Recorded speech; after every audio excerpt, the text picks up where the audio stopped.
Bismillahirrahmanirrahim. In the name of Allah, the most beneficent, the most merciful. Dear learning community, बहुत शुक्रिया videos को appreciate करने के लिए, अपनी फ़ीडबैक भिजवाने के लिए, अपनी सजेशंस भिजवाने के लिए, अपनी आरा भिजवाने के लिए. It keeps us motivated, it keeps us working, it keeps us moving on. आज की जो वीडियो है उसको बनाते हुए मैंने एक चीज़ को कंसिडर किया कि क्यों ना, because my profession is teachers training, तो मैंने सोचा कि बच्चों को पढ़ाने के साथ साथ थोड़ा सा टीचर्स की ट्रेनिंग का भी पार्ट जो है वो इसके साथ इंटीग्रेट कर दिया जाए. तो बेटा आप जब इस चीज़ को देख रहे होंगे, इस वीडियो को जब देख रहे होंगे, तो कुछ ऐसी स्लाइड्स आएंगी जिसमें एक वो टीचर एक साइड पे कॉर्नर पे लोअर बॉटम पे बनी हुई होगी, लोअर साइड पे बनी हुई होगी. तो उसमें आपने ये देखना है कि वो स्लाइड्स जो हैं वो स्पेशली फॉर द टीचर्स हैं या स्कूल्स में जो पॉलिसी मेकर्स होते हैं उनके लिए हैं, ख़ास तौर पे कि उनको आइडिया हो कि क्लास के दौरान, एक लेसन के दौरान, how they are suppose to keep the students moving, giving them the opportunities to talk to others, to discuss with others, and you know it is sort of, you can say, student centred learning model of the lesson. मैं इसको पूरी तरह से तो integrate नहीं कर पाई क्योंकि मैं इतनी एक्टिविटीज़ अगर डिज़ाइन करती तो फिर वीडियो लेंथ का एक खौफ हो जाता है कि देखने वालों के लिए थोड़ी हैक्टिक ना हो जाए, लेस इंगेजिंग ना हो जाए. तो जस्ट एक आइडिया देने के लिए a few of the activities मैंने ये इस तरह से डाली हैं कि टीचर्स को अपना लेसन किस तरह से प्लान करना चाहिए कि ऑल द वे उनको तो एक्टिव रहना होता है, बोलना होता है, लेकिन इसके साथ साथ they have to be sure that their learners are equally engaged, not equally, even more engaged than the teachers, more active than the teachers, more involved in the learning process. तो चलते हैं, ज़्यादा टाइम नहीं लूँगी, हम अगले अपने आज के लेसन की तरफ जाते हैं. टॉपिक है cases of past indefinite tense. And कौन कर रहा है आपको पता है, आपकी अपनी ट्रेनर हैं, आपकी अपनी इंस्ट्रक्टर हैं ज़रीना फराज, और प्लेटफॉर्म है सी स्पोकन इंग्लिश अकेडमी. पहला जो काम करना है टीचर्स ने, ये देख लें इसमें साइड में नीचे टीचर बनी हुई हैं. इसका मतलब है कि ये ख़ास तौर पे टीचर्स के देखने वाली स्लाइड है. तो क्या करना है कि सबसे पहला काम ग्रुपिंग का करना है. आपके क्लासरूम में अगर ऑलरेडी ग्रुपिंग हो चुकी है तो उसको आप शफल भी कर सकते हैं. इस टाइम में थोड़ा सा स्टूडेंट अरेंजमेंट जो है उस पर कभी टीचर्स ट्रेनिंग के लिए शफलिंग ग्रुपिंग स्ट्रेटजीज़ को लेके मैं फिर किसी और वीडियो में आऊँगी with the complete guidance, with the number of ideas के ग्रुपिंग कैसे करवा सकते हैं, पार्टिंग स्ट्रेटजीज़ क्या क्या हो सकती हैं, वो बाद में हम देख लेंगे. But for the time being it's enough to say कि ये आपका जो स्टार्ट में है ये आपका ग्रुपिंग का टाइम है. थोड़ा सा क्लास डिस्टर्ब होगी, बच्चे इधर उधर चेयर्स भी खींच सकते हैं, उठेंगे, वो भी शोर होगा, but it's okay, it's a working nice. एक बच्चे जो हैं पूरी बॉडी उसको ये मैसेज जा रहा है बच्चों की कि there is something new that we are going to start. एक ऐसा प्रोसेस शुरू होने जा रहा है जो बिल्कुल नया है और उसमें हमने इंगेज और एक्टिव रहना है. ठीक है, इसमें कोशिश करें, कुछ भी हो सकता है. प्राइवेट स्कूल्स वालों के पास रिसोर्सेज की थोड़ी और सूरत हाल होती है, गवर्नमेंट स्कूल्स में रिसोर्सेज की और सूरत हाल होती है. But if we want to do, if we are committed to deliver, there are many ways कि हम इसको कैसे कर सकते हैं. बच्चों के सामने बड़े पेपर्स हो सकते हैं, हर एक की अपनी नोटबुक भी हो सकती है, बट इट्स बेटर कि कोई ऐसा अरेंजमेंट हो जाए, जैसे छोटे बोर्ड्स भी क्लासरूम के अंदर अरेंज हो सकते हैं, या ये एक्टिविटी हमेशा नहीं, रिविजन्स के लिए आप करवा सकते हैं, जिसमें बच्चों से कह दिया जाता है कि आप चार्ट्स अरेंज कर लें. हर ग्रुप एक चार्ट के लिए अगर पार्टिसिपेट करेगा तो तब भी अरेंज हो जाएगा. सो वो एक अलग कहानी है कि हम रिसोर्सेज को कैसे मैनेज करने वाले हैं. But like there are many ways. The thing is, are we determined to do? Are we determined to go out of the box? If we are, then there are many ways for the doers. जी आगे चलते हैं. तो ये वाला जो step है आपका, right after the moment you enter the classroom, एक क्लासरूम में एक एक्साइटमेंट जानी चाहिए. Yes, this is our English teacher and she is here to start something new with us, to start a new lesson with us. Grouping हो गई. अगर already आपके बच्चे स्टूडेंट सेंटर्ड लर्निंग मॉडल के साथ बैठे हुए हैं तब भी ज़रूरी है कि आप उनकी शफलिंग कर दें, उनके ग्रुप्स को थोड़ा सा चेंज कर दें. They should not be sitting with their regular partners, change कर दें उनको. जी एक्टिविटी नंबर 1 है, क्या करना है. एक्टिविटी को नाम हमने दिया है thinking brains. Right eight the moment the teacher starts the lesson, wrong practice क्या है कि टीचर एक वो जो एक चलता है ना, क्या उसे कहते हैं, एक फॉर्मूला स्टाइल है टीचर्स का। हमारे यहाँ लेसन प्लान्स भी जब बनवाए जाते थे in the past, now there are many things, many new ideas have been incorporated to the teaching and learning. लेकिन एक फॉर्मूला स्टाइल जो क्लासरूम का होता है कि जी टीचर क्लास में आएगा, बच्चों से कहेगा कि सफ़ा नंबर इस पे अपनी किताबें खोल लें, और क्या करेगा, बोर्ड पे जाके टॉपिक अनाउंसमेंट कर देगा। So no, it is not the वे।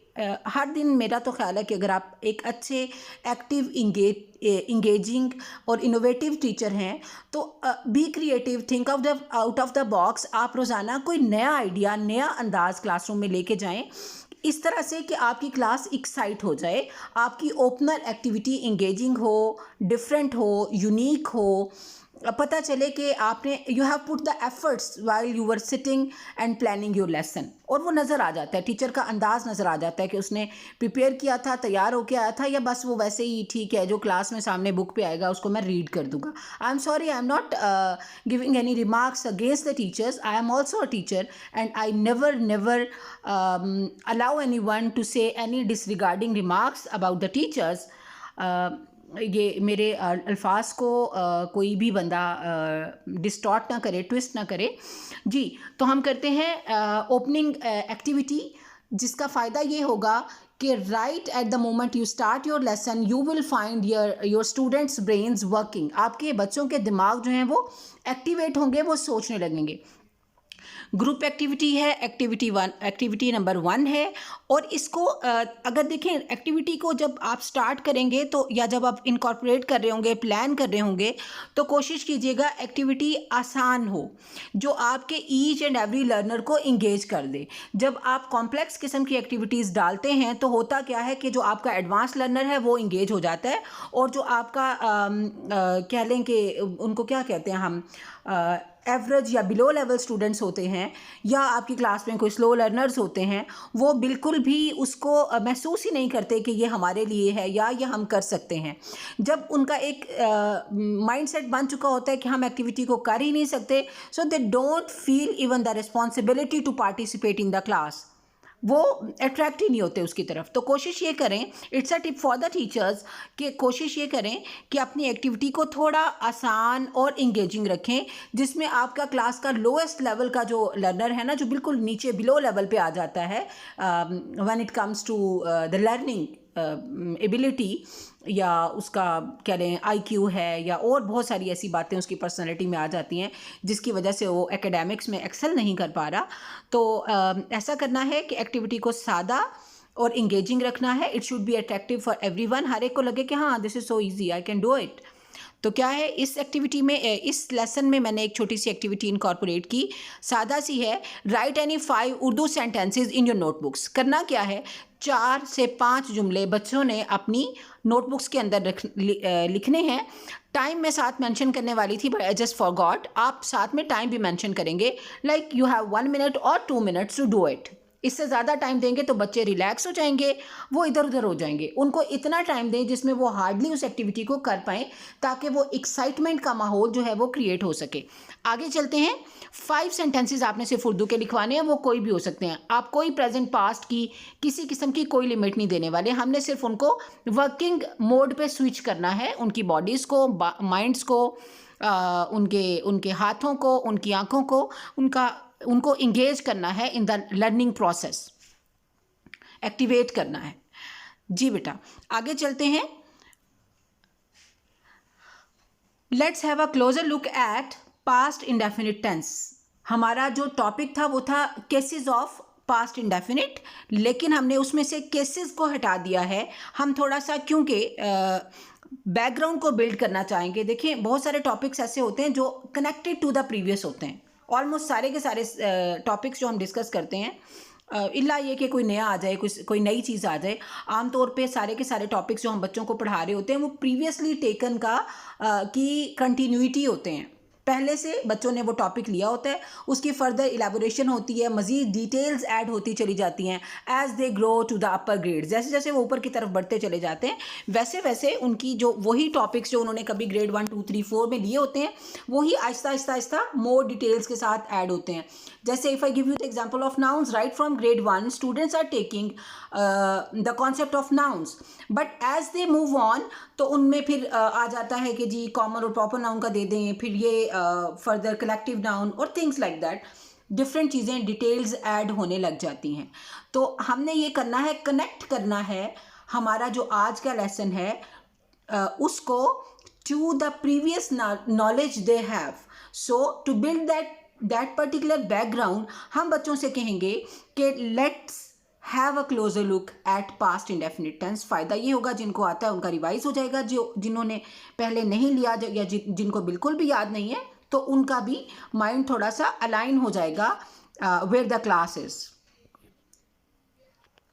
जी इसमें ये देख लीजिए बेटा कि जब हम टेंसेस की बात करते हैं, now I am addressing my students only, this is not for the teachers, सुन रहे हैं तो that's okay, but this is for my students specially. बेटा ऐसा है कि जब भी टेंस की बात आए, जब भी टेंस का क्वेश्चन आए, जब भी ट्रांसलेशन की बात आए, हाँ हम किसी भी टेंस में काम कर रहे हों तो 4-5 मोटी मोटी चीज़ें हैं जिनका आपने ख्याल रखना है। सबसे पहली चीज़ आइडेंटिफिकेशन है, आपके अंदर एबिलिटी होनी चाहिए कि आप सेंटेंस को देख के पहचान कर सकें, कैटेगराइज कर सकें कि इस सेंटेंस का ताल्लुक कौन से टेंस से है। If you can do it successfully without fail तो क्या होगा, 50% of your problem has been resolved. पहली चीज़ जो आपने टेंसेस के साथ काम करते हुए करनी है वो है आइडेंटिफिकेशन, पहचान करनी है कि सेंटेंस का ताल्लुक किस टेंस से है। नंबर 1 थिंग, अगर आप नोट टेकिंग करना चाहें तो कर लें। Whenever you are working with the tenses, पहली चीज़ first thing to be considered is the identification. पहचान कर लें, प्लेसमेंट कर लें कि इस सेंटेंस का ताल्लुक उस टेंस के साथ है। Second thing to consider is what form of verb does this tense take, कौन सी फॉर्म ऑफ वर्ब ये वाला जो टेंस है ये लेता है। ये चीज़ आपके माइंड में होनी चाहिए, फोकस करने वाली, सोचने वाली, समझने वाली और कंसिडर करने वाली ये बात है। आइडेंटिफिकेशन के बाद सेकंड पॉइंट क्या आएगा, आपने फॉर्म ऑफ वर्ब को नोट करना है कि इस सेंटेंस के अंदर, इस टेंस के अंदर कौन सी वाली फॉर्म ऑफ वर्ब लगेगी। Let's move on. तीसरी बात जो टेंसेस को करते हुए माइंड में रखने वाली होती है और बहुत इंपॉर्टेंट होती है वो होता है यूज़ ऑफ हेल्पिंग वर्ब। आपने ये देखना होता है कि इस टेंस के अंदर कौन सा वाला हेल्पिंग वर्ब यूज़ होता है और होता भी है कि नहीं, because there are exceptions, there are cases when we are working with the tenses but there is no helping verb used. Got it? Think about the assertive sentences. Think about present indefinite, जहाँ पे आप positive sentences की बात करते हैं, simple statements की बात करते हैं। आई am not talking about the negative क्योंकि उसमें हेल्पिंग वर्ब आ जाता है वन वे और द अदर। तो अगली चीज़ क्या मैं बता रही थी आपको कि हेल्पिंग वर्ब जो है वो इंपॉर्टेंट है जिसको आपने माइंड में रखना है। उससे अगली चीज़ जो कंसीडर करने वाली होती है जब हम सेंटेंस को कंस्ट्रक्ट कर रहे होते हैं वो होती है सेंटेंस अरेंजमेंट, कि ये वाला जो टेंस है इसमें जब हम काम करते हैं तो कहाँ पे सब्जेक्ट लगेगा, कहाँ पे हेल्पिंग वर्ब की जगह है, कहाँ पे वर्ब की जगह है और ये सारा कुछ। ठीक है, उससे आगे चलें तो फिर हम चंद एक एग्जाम्पल्स को सोच लेते हैं माइंड में या सॉल्व करके देख लेते हैं and we are good to go, हमें टेंसेस की समझ आ जाती है। तो उसी डिटेल में जाने के लिए पास्ट इंडेफिनिट की ये 2-3-4 चीज़ें हम डिस्कस करेंगे and we will move on to the next concept. जी, पास्ट इंडेफिनिट टेंस की उर्दू में पहचान आपने पहले पढ़ी होगी, आई एम श्योर सारी किताबों में लिखा हुआ होता है। टीचर्स भी बार बार जब टेंसेस को पढ़ाते हैं तो बताते हैं कि बेटा इस टेंस के उर्दू के फ़िक्रात में ये आता है, अगर ये आता हो तो उसको आप कैटेगराइज कर दें under ABC tense category, right. लेकिन question is how can we identify the sentence as a sentence of past indefinite tense. तो उसके लिए आसान सा फॉर्मूला है, right away reach the verb of the sentence का जो वर्ब है उस पे चले जाएं डायरेक्टली, देखें अगर second form of the verb लगी है, if the second form of the verb is used it means that the sentence belongs to past indefinite tense, that's it. English में सेंटेंस को आइडेंटिफाई करने के लिए आपको ये पता चल रहा है कि इसमें second form of the verb use हुई है, सिंपल सेंटेंस है, तो क्या है, it means that the sentence belongs to past indefinite tense. ये हो गई एक इसकी क्विक डेफिनेशन। आगे चलते हैं, अब उर्दू में पहचान की बात करते हैं। आई होप कि आप ये दोनों वाले पहचान के जो तरीके हैं या जो निशानियां हैं दोनों तरह की, वो आप पढ़ पा रहे होंगे, समझ पा रहे होंगे। If not, because I am not sure at the moment कि what will be the video quality जब हम इसको एक्सपोर्ट करेंगे, तो I am not sure about that, तो कि क्या होगा, क्वालिटी इसकी क्या होगी। इसलिए फॉर योर ईज़ मैं आपके लिए ये जो दोनों जुमले लिखे हैं इनको मैं पढ़ देती हूँ। पास्ट इंडेफिनिट की पहचान में दो तरह की निशानियाँ होती हैं बेटा। एक निशानी ये है कि उर्दू के फ़िक्रात के आखिर में ता है, ती है, ते हैं आता है। अब ये बात माइंड में रखिए, सॉरी पास्ट इंडेफिनिट की बात कर रहे हैं, तो इसके उर्दू के फ़िक्रात के आखिर में ता था, ती थी और ते थे आता है। और एक बात आपको बेटा और यहाँ पे गाइड करती जाऊँ कि आपको ये नहीं होता कि आपने बिल्कुल माइंड के ऊपर प्रेशर देना है और हर चीज़ को रटा रटा रटा आपने याद करते जाना है। No, you have to do the things in an organized and a systematic way. आपका दिमाग भी इसी तरह से है, जैसे आप यूँ समझ लें कि आपका कोई ऑफिस है या आपका एक घर है, डिफरेंट उसके डिपार्टमेंट्स हैं, डिफरेंट उसके सेक्शन हैं, उसके अंदर चीज़ें, उसकी रिलेटेड जो भी, लेट्स से कि अगर आपका किचन है, उसकी कोई कैबिनेट जो है वो मुख्तस है स्पून्स के लिए, कुछ मुख्तस है स्पाइसेस के लिए, थिंग्स लाइक दैट। इसी तरह आप ऑफिस की बात कर रहे हैं, कुछ उसमें एडमिनिस्ट्रेटिव फाइल्स पड़ी होती हैं, कुछ उसमें एकेडमिक पड़ी होती हैं, कुछ उसमें जो हैं वो result related, exam related files होती हैं। So the same goes with your brain. आपके माइंड में भी अल्लाह पाक ने इतनी खूबसूरत पार्टीशन कर दी हुई है, क्या लें कि इतनी अच्छी उसकी ट्यूनिंग कर दी है कि अगर आप अपने माइंड को पार्टीशन ट्रेनिंग दे दें, आप अपने माइंड में सेक्शन बनाने शुरू कर दें, चीज़ों को लिंक करके स्टोर करना शुरू कर दें, तो believe me your mind is going to do wonders for you. आपके लिए बहुत आसान हो जाएगा।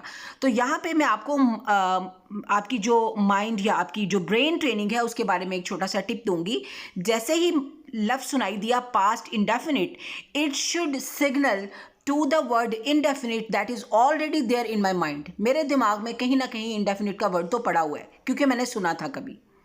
तो जब मैं अगली दफ़ा, अभी मेरी पिछली वीडियो में ही हमने प्रेजेंट इंडेफिनिट का जिक्र किया था, इसी तरह से माइंड को सिग्नल जाना चाहिए कि ये लफ्ज़ मैंने पहले सुना है, ये क्या था, क्यों था, इससे रिलेटेड इन्फॉर्मेशन मेरे पास क्या थी, उसको रिकॉल करें।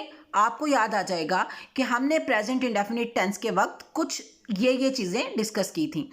अब कनेक्ट करेंगे इसको पास्ट इंडेफिनिट के साथ और देखेंगे सिमिलैरिटीज़ और डिफरेंसेस को। Again you have to go for the compare and contrast strategy. Teachers के लिए नोट ये है कि मार्जानोज 9 के नाम से गूगल कर लें। दुनिया की रिसर्च से साबित होने वाली टॉप मोस्ट 9 स्ट्रैटेजीज़ जो है ना, जो मोस्ट इफ़ेक्टिव स्ट्रैटेजीज़ हैं। देखिए, दुनिया में हर टीचर पढ़ा रहा है, दुनिया के किसी भी कोने में बैठा हुआ हर उस्ताद पढ़ा रहा है, और जिस भी तरीके से वो पढ़ा रहा है वो तरीका स्ट्रैटेजी कहलाता है। अगर आप कहें ना कि स्ट्रैटेजी क्या होती है, there is no rocket science. हर वो अंदाज, हर वो तरीक़ाकार, हर वो हिकमत अमली जो आप बरूए कार लाते हैं अपने बच्चों को पढ़ाने के लिए, that is named as strategy. अब अगली बात आ जाती है, स्ट्रैटेजी आपकी क्या हो सकती है? इफ़ेक्टिव हो सकती है, मोस्ट इफ़ेक्टिव हो सकती है, लीस्ट इफ़ेक्टिव हो सकती है, या फिर रिजेक्टेड भी हो सकती है, लेकिन आपको पता ही नहीं है। और रिजेक्टेड कैसे होती है? जब वो स्ट्रैटेजी रिजल्ट ओरिएंटेड नहीं होती, जब आपको पता ही नहीं है कि मैं साल हर साल से मैं अपने बच्चों को पढ़ा रहा हूँ, I am teaching the same topic, लेकिन मैंने कभी लेसन प्लानिंग ही नहीं की। और लेसन प्लानिंग कर देने से काम ख़त्म तो नहीं हो जाता। लेसन प्लानिंग करने के बाद आपको रिफ्लेक्शन करना होता है। You have to do the reflection, you have to go through the reflection process. आपको देखना होगा कि what worked well and what did not. आपने उस लेसन प्लान को थोड़ा सा एडिट करना है कि ये एक्टिविटी की थी, इससे कोई रिजल्ट नहीं मिले, ये नहीं करनी चाहिए, इसमें ये स्लाइड चेंज करना चाहिए to be used in the next class. अगर आप इस चीज़ को फॉलो करेंगे तो आप जैसा इफेक्टिव टीचर फिर कोई होगा नहीं। तो बेटा, कंपेयर एंड कंट्रास्ट स्ट्रेटेजी की बात कर रहे थे, आपने करना है उस इंडेफिनिट को माइंड में लेके आना है जो प्रेजेंट इंडेफिनिट में हम डिस्कस करके हटे थे।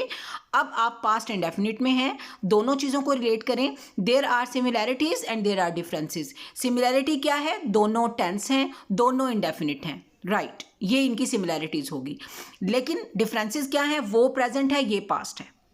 ठीक हो गया। आगे चलते हैं, देखते हैं कि और क्या सिमिलैरिटी और डिफरेंस निकल आता है। आगे इसमें देखते हैं इसकी पहचान में, वो कहता है ता था। जब हमने प्रेजेंट टेंस को किया था, प्रेजेंट इंडेफिनिट को किया था, तो हमने कहा था ता है। So there is a difference between है एंड था, और यही वो फ़र्क है, यही वो वाज़ेह दीवार है जो खिंची है पास्ट और प्रेजेंट में। जब कोई बात गुजर जाती है वो था और थी हो जाती है, जब कोई बात मौजूद है, इस दौर में है, इस वक्त में है, इस लम्हा में है, तो वो है। ठीक है, तो है और हैं आर रिलेटेड टू प्रेजेंट, जबकि था और थी आर रिलेटेड टू पास्ट। ठीक है बेटा, आई होप कि आपको समझ आ गई होगी। और दूसरी निशानी जो है वो ये है कि ऐसा भी हो सकता है कि सेंटेंस पास्ट इंडेफिनिट का हो, लेकिन ता था, ती थी, ते थे के साथ ख़त्म ना हो रहा हो। ऐसी सूरत में उसके एंड पे क्या पॉसिबिलिटी है, उसमें या आ जाता है, ये आ जाता है और ये आ जाता है। और अगर आपको समझ नहीं आ रही कि पिक्चर क्लियर नहीं हो रही माइंड में, तो 2-3-4 एग्जांपल्स फर्स्ट केस की देख लेते हैं, 2-3-4 एग्जांपल्स हम सेकंड केस की देख लेते हैं। The idea will be clearly like striking to your mind. क्या होता है, ता था, ती थी, ते थे। थोड़ा सा सोच लें कि ऐसे कौन से जुमले हम रोज़मर्रा ज़िंदगी में हम बोलते हैं जो इस तरह से एंड होते हैं, जैसे कि वो फुटबॉल खेलता था, वो गाना गाता था, वो काम करता था, वो अस्पताल में नौकरी करता था। अब ये देख लें, ये था। अम्मी जान कपड़े सिलाई करती थीं, दादी जान बच्चों को कहानियाँ सुनाती थीं, शिकारी जानवरों का शिकार करते थे। अब ये देख लें, था, ती थी, ते थे, ये तमाम वो जुमले हैं जो हमारी रोज़मर्रा ज़िंदगी का हिस्सा हैं। हम इनको सुनते भी हैं और बोलते भी हैं। कोई ऐसी बात नहीं है कि जो हमारी समझ से बाहर हो जाएंगे। There are sentences that we are using and listening to in our daily life. और सेकंड वाली जो कैटेगरी है उसमें क्या आ जाता है, जैसे वो स्कूल गया, उसने खाना खाया, अम्मी ने कपड़े धोए, बाजी ने खाना बनाया, अब्बू जान ने दफ्तर का काम किया, माँ ने बच्चे को सुलाया, थिंग्स लाइक दैट। इस तरह के सेंटेंसेस आ जाते हैं जो या, ये और ये पे ख़त्म हो रहे होते हैं। तो आई होप कि पहचान आपको क्लियर हो गई होगी। आगे की तरफ जाते हैं जी। अगेन ये टीचर फिर से आ गई है, इसका मतलब है कि ये स्पेशली स्लाइड है फॉर द टीचर्स।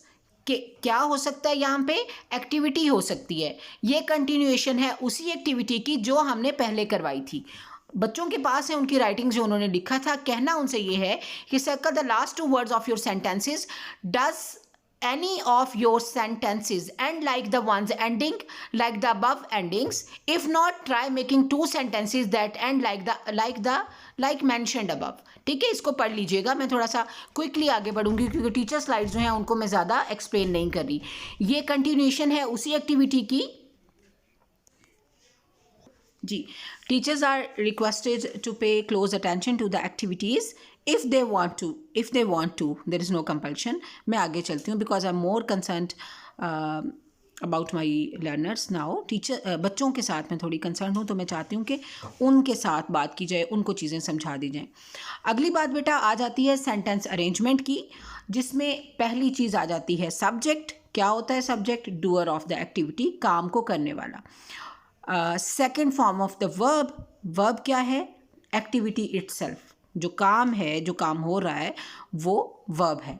आगे चले जाते हैं, ऑब्जेक्ट आ जाता है। And what is object? It is the receiver of the activity. और सादा लफ्ज़ों में कहें तो वो चीज़ जिस पे काम हो रहा होता है वो रिसीवर ऑफ द एक्टिविटी है। जैसे मैं अखबार पढ़ता हूँ तो इसमें मैं तो डूअर ऑफ द एक्टिविटी हूँ क्योंकि मैं पढ़ रहा हूँ। पढ़ना काम हो गया, एक्टिविटी इटसेल्फ हो गई। और अखबार उसको पढ़ा जा रहा है, जो काम है, जो एक्टिविटी है, that is being done on the newspaper. तो न्यूज़पेपर जो है it will become the object of the sentence. और एंड पे last but never the least, I will not say not the least, I will say never the least आ जाता है red colour का एक जो डॉट है। मैंने स्पेशली कलर्स का इंतखाब किया है। ग्रीन कलर का इंतखाब इसलिए किया कि आपके माइंड को ये सिग्नल जाए that the tenses are no more a danger. और जो रेड डॉट है it is just to attract your attention कि भाई बी अलर्ट, अगर इसमें प्रॉब्लम की तो पूरा सेंटेंस गलत हो जाएगा। और अगर आपका पेपर खुदा ना खास्ता मेरे जैसे उस्ताद के हाथ लग गया तो सेंटेंस भले गलत सही लिखा हो, एंड मार्क का ख्याल नहीं रखा और बिगिनिंग का जो इनिशियल लेटर है सेंटेंस का उसको कैपिटलाइज नहीं किया, तो भले आप जो मर्ज़ी लिखें, मेरे जैसा उस्ताद उसको सीधा सीधा क्रॉस आउट करेगा। तो इसलिए इसको हल्का नहीं लेना, एंड मार्क का ख्याल रखना है। End marks are of 3 kinds, full stop या पीरियड होता है, एक्सक्लेमेशन मार्क होता है, या क्वेश्चन मार्क होता है। What ever the requirement is, then you have to follow that and you have to put the end mark, right end mark। कोई मुश्किल बात नहीं है। अगर आस्किंग सेंटेंस है, सवाल पूछा जा रहा है, क्वेश्चन मार्क लगा दें। इस्तेजाबिया फ़िक्रा है, हैरत वाला सरप्राइज़ वाला फ़िक्रा है, तो उसके अंदर आप साइन ऑफ एक्सक्लेमेशन, वो जो सीधी लाइन होती है नीचे एक डॉट होता है, ये क्लिक हुआ, ये ख़त्म। अच्छा, उसके बाद पीरियड और फुल स्टॉप। आगे चलते हैं, हमें सेंटेंस अरेंजमेंट भी होपफुली क्लियर हो गई। अगली स्लाइड पे एग्जाम्पल्स को डिस्कस करने की बारी आ जाती है। हमने एग्जाम्पल में जो लिखा वो लिखा कि दर्जी ने कपड़े सिए। Again again again let's come to the brain training, let's come back to the brain training. क्या किया कि जिस वक्त हम आइडेंटिफिकेशन नहीं, उर्दू में पहचान की स्लाइड को डिस्कस कर रहे थे, उसमें हमने 2 तरह की पहचान, 2 तरह की निशानियां पढ़ी थी। एक ऊपर वाले जुमले में लिखी हुई थी और एक नीचे वाले जुमले में लिखी हुई थी।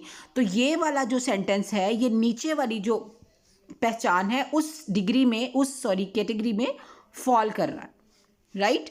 क्योंकि ये बड़ी ये पे सेंटेंस ख़त्म हो रहा है। सो जब ये ख़त्म हो रहा है बड़ी ये के साथ, तो ये चीज़ प्रूवन है कि ये सेंटेंस जो है किसका है, पास्ट इंडेफिनिट का। तो ट्रांसलेट करने के लिए will refer back to the sentence arrangement, जो कि है सब्जेक्ट, रेड एरो को फॉलो करेंगे तो आपको नजर आ जाएगा, subject plus second form of the verb plus object. बिल्कुल इसी तरह जैसे मैथ्स का क्वेश्चन करते वक्त आपके सामने डाटा आता है, आपके सामने वैल्यूज़ आती हैं, आप सोचते हैं अच्छा क्या क्या करना है मुझे, और फिर उसके बाद आप क्या करते हैं कि वो फार्मूला लिखते हैं and then you put the values down, और आपका जो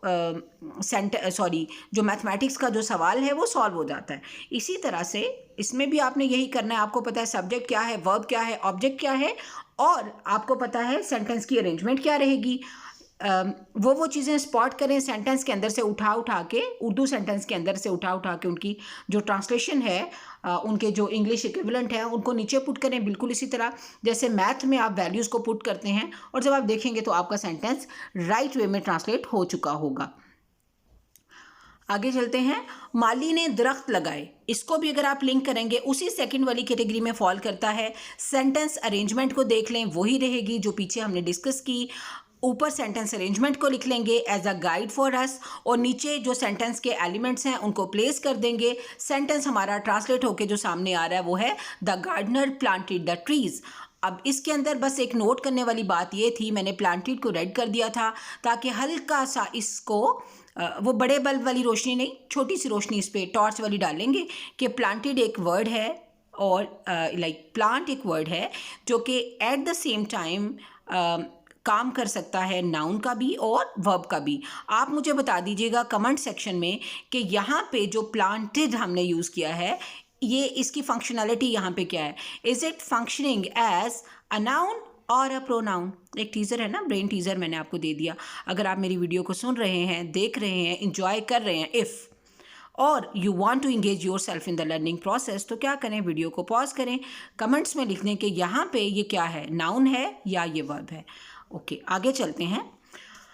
हाँ, मैडम आ गई हैं, वो आपके लिए एक एक्टिविटी लेके आई हैं और वो कहती हैं कि नायला ने कमरे में झाड़ू लगाया, इसको ट्रांसलेट कर दें। आपने कर देना है। अगर आपको आती है इसकी translation, again you have to pause the video and write the translation, write translation of the sentence in the comment section below. मुझे पता चले मेरे बच्चे सुनते हैं, देखते हैं, इंगेज भी होते हैं, सीखते भी हैं और रेस्पॉन्ड भी करते हैं, पार्टिसिपेट भी करते हैं। मुझे इनकरेजमेंट मिलेगी। I will be bringing more material, useful material for you people. तो आगे चलते हैं। ये अगेन ये फिर टीचर के लिए है, ये इंडिविजुअल एक्टिविटी है कि आप एक एक बच्चे को बोर्ड पे बुला लें ताकि एवरीवन फील्स चैलेंज्ड। एक एक बच्चे को बुलाएं, एक एक सेंटेंस दें, उनसे कहें कि बेटा ये सेंटेंस अरेंजमेंट है, और अगर आपको लगे there is a variation now intervention, आप उसी वक्त खड़े होकर प्लान करते हैं। वो टीचर ही नहीं होता जो अपनी जो लेसन की जो प्रोग्रेस है उसको साथ साथ गेज नहीं कर रहा, साथ साथ वो फॉर्मेटिव असेसमेंट को कंडक्ट नहीं कर रहा। आप जब करेंगे इंडिविजुअल एक्टिविटी या इंडिविजुअल चैलेंज देंगे, आपको पता चल जाएगा मेरी क्लास इस वक्त अंडरस्टैंडिंग को लेके किस जगह पे खड़ी हुई है, कोई रिटेंशन बन भी रही है या नहीं। तो स्टार्ट में आप क्या करेंगे, इंडिविजुअल चैलेंज दें, एक एक बच्चे को बोर्ड पे बुलवाएं और लिखवाएं, but please please please don't pass and discouragement remarks, don't do that. ये बेचारे बच्चे सीखने के मराहिल में हैं, they will take some time but they will learn. अगर बच्चे नहीं कर पा रहे इतना कुछ एक्सप्लेन कर लेने के बाद, तो there is a quick tip, क्या करें कि सेंटेंस अरेंजमेंट को लिख दें और उसके बाद बच्चों से कहें कि अब इस सेंटेंस अरेंजमेंट को लिखते हुए फॉलो करते हुए ट्रांसलेशन करते जाएं। अगर फिर भी नहीं हुआ तो मुझे बताइएगा इसी कमेंट सेक्शन में आके कि we applied this strategy but these are the hindrances that we felt, और मैं फिर उस पर वीडियो बना के आपके पास आ जाऊंगी कि जी अगर ऐसे ऐसे मामलात हो रहे हैं तो इनके ये सॉल्यूशंस हैं। आगे चलते हैं जी। अब हम आते हैं अपने असल टॉपिक की तरफ। अभी तक तो we were building the background, हम तो पास्ट इंडेफिनिट को बता रहे थे बेटा होता क्या है, केसेस की बात तो बाद में आएगी। अगर अच्छी सी बुनियाद बन गई पास्ट इंडेफिनिट की तो केसेस का काम करना जो है वो चुटकियों का काम है। बच्चों की अगर वो अंडरस्टैंडिंग होगी कि तो फ़ौरन से हो जाएगी। सेंटेंस देखें, हम घर पहुंच जाया करते थे, रैंक होता है या कैटेगराइज होता है। हमारी जो फर्स्ट कैटेगरी, पहली जो पहचान थी जिसमें फ़िक्रे ख़त्म हो रहे थे, ता था, ती थी, ते थे के साथ, उस कैटेगरी में फॉल करता है। मीन्स कि ये तो क्लियर है कि ये सेंटेंस पास्ट इंडेफिनिट का है। और अगर हम अपनी प्रीवियस सेंटेंस अरेंजमेंट जो हम डिस्कस कर चुके, अप्लाई भी कर चुके और उसको यूज़ करके हम रिजल्ट्स भी ले चुके, तो उसको हम अगर लिखें that is subject plus second form of verb plus object plus and mark, अगर इसको लगा के हम करते हैं तो वी रीच्ड होम बनता है। और अगर हम इसकी उर्दू करें तो क्या बनती है, वी रीच्ड होम की उर्दू ट्रांसलेशन बनती है हम घर पहुंच गए। चले इंग्लिश तो हमारी ज़ुबान नहीं है लेकिन उर्दू तो हमारी ज़ुबान है, and we can easily understand और we can easily spot that कि हम घर पहुंच जाया करते थे और हम घर पहुंच गए। They are quite two different sentences to be use in completely different situations. हम कभी भी जहाँ पे हमने कहना हो कि हम घर पहुंच गए, वहाँ पे हम कभी भी ये नहीं कह सकते कि हम घर पहुंच जाया करते थे, बिकॉज लाइक वो मीनिंग ही कन्वे नहीं होंगे जो हम कन्वे करना चाहते हैं। हैंस प्रूव्ड कि ये वाला जो सेंटेंस अरेंजमेंट है, this sentence arrangement is not working for us in this case, in this sentence हमारी हेल्प नहीं कर रहा। तो क्या हेल्प करेगा देखते हैं आगे चल के।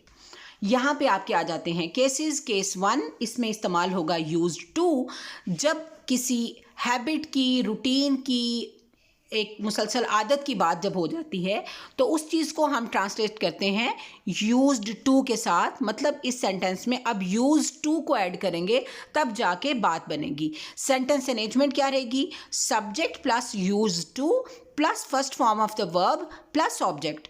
अब क्या करेंगे, अब इसको अप्लाई करके देखते हैं हमारा मसला हल होता है कि नहीं होता।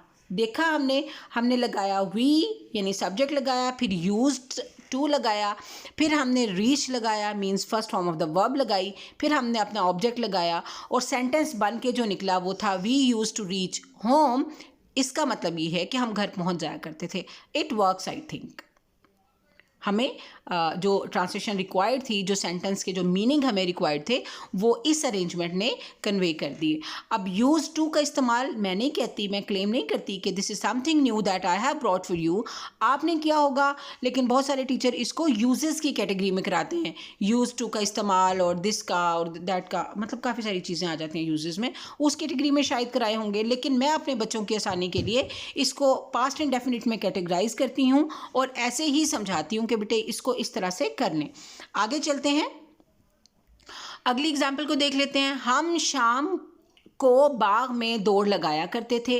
अगेन यूज टू वाली जो सेंटेंस अरेंजमेंट है that will come into action, उसको मैंने लिख दिया for a reference for you people, और उसके साथ नीचे मैंने उसी तरह मैथ के क्वेश्चन की तरह मैंने वैल्यूज़ को पुट किया। It was as simple as that. और हमें मिला ट्रांसलेशन में सेंटेंस क्या मिला, we use to run in the garden every evening. End पे फुल स्टॉप मैंने लगाया है, आपको शायद नज़र आएगा या नहीं, ये गलती नहीं करनी है, आपने ज़रूर लगाना है। जी बेटा, तीसरी एग्जाम्पल, लोग इस बात पर शर्तें लगाया करते थे। ये ज़रूरी नहीं है कि हम बार बार सेंटेंस अरेंजमेंट को लेके चलें, हाँ लेना पड़ता है। बिल्कुल इसी तरह जब एक बच्चा चलना सीखता है तो हम उसको वॉकर के साथ ट्रेन करवाते हैं, बट अ टाइम कम्स जब हम वॉकर को निकाल देते हैं और बच्चा चल रहा होता है। But it is necessary, supporting learning is a process of teaching, the real teaching. Function he teacher का ये है कि वो लर्निंग का जो प्रोसेस है उसको सपोर्ट करे, तो उस वक्त तक करे। ऐसा होता है कि बच्चा जब तक चलने लग नहीं जाता तब तक हम उसको वॉकर से नहीं निकालते, जब तक ये खतरा मिनिमाइज नहीं हो जाता कि बच्चा गिर जाएगा, उस वक्त तक हम उसको सपोर्ट देते हैं, राइट। तो इसी तरह हमने अपने लर्नर्स को भी सपोर्ट देनी है till the moment they start going on their own. अपने पैरों पे जब बच्चे खड़े होके पाँव चलना शुरू कर दें, इट्स ओके। उस वक्त फिर उन क्लचेस को, उन सहारों को, उन सारी जो होती है आपकी कह लें फिज़िकल सपोर्ट्स कह लें, उन सारी चीज़ों को हम हटा देते हैं। तो इसी तरह से साथ साथ रखेंगे सेंटेंस अरेंजमेंट को as a guide for the children, और जहाँ पे लगे कि now they can go on their own, वहाँ से सेंटेंस अरेंजमेंट को फिर निकाल दें, माइंड में उनके वैसे ही स्टोर हो चुकी होगी, and they will be good to go. People use to bat at it is the translation of this sentence. Let's move on. Cases of past indefinite tense, case 2 आ गया है। एक और तरह का सेंटेंस आया है जो थोड़ा ट्रिकी लग रहा है, लेकिन हम इसको कर लेंगे, हमारे सामने ट्रिकी नहीं होगा। देख लीजिए, हसन को देखते ही अहमद भागने लगा। ट्रांसलेशन कैसे हुई, Ahmed started running as soon as he saw Hasan. Ahmed started running as soon as he saw Hasan. अच्छा, देखने वाली गौर करने वाली बात यह है कि देखें इस सेंटेंस में 2 काम हुए। एक तो अहमद ने, और दोनों काम किसने किए, ऐसे नहीं हुआ कि एक काम हसन ने किया और एक काम अहमद ने किया, ऐसा नहीं है। अहमद ने दोनों काम किए, एक तो उसने हसन को देखा और एक वो भागा। अच्छा, मज़े की बात यह है कि उसने हसन को पहले देखा और फिर वो भागने लगा, लेकिन ट्रांसलेशन में हमने क्या किया, हमने जो काम बाद में हुआ था उसको पहले ट्रांसलेट कर दिया। एंड आई रेकमेंड कि आप भी इसी तरह कीजिएगा, अच्छा हो जाता है। There is another way of the arrangement जिसमें हम एज सुन एज से स्टार्ट कर लेते हैं, लेकिन उसमें फिर बच्चों को पंक्चुएशन भी डालनी पड़ती है, वो थोड़ा कॉम्प्लिकेटेड हो जाता है। इसलिए बेहतर ये है कि stay as simple as that, Ahmed started running as soon as he saw Hasan. आगे चलते, ये केस 2 है, ठीक है, आगे चलते हैं। Cases of past indefinite tense, case 2 को हम पढ़ रहे हैं। उस्ताद को देखते ही बच्चे पढ़ने लगे। क्या किया, रेफरेंस के तौर पे पिछली जो हमने कंस्ट्रक्शन बनाई थी उसी को एज अ गाइड मैंने यहाँ पे कर दिया, ट्रांसपोर्ट कर दिया, यहाँ पे ले आए हम शिफ्ट करके, और हमने इसको बना दिया एक गाइड फॉर द लर्नर्स। इसी के फुट स्टेप्स को आपने फॉलो करना है और नया स्ट्रक्चर बना देना है, and your new structure will go like children started studying as soon as they saw the teacher. Simple, easy peasy. आगे चलते हैं। केस नंबर 3, बारिश होती रही। याद रखिएगा, अगर बारिश होती रही थी आ गया तो फिर थोड़ा सा और हो जाएगा, सोचना पड़ेगा, ठीक है बेटा।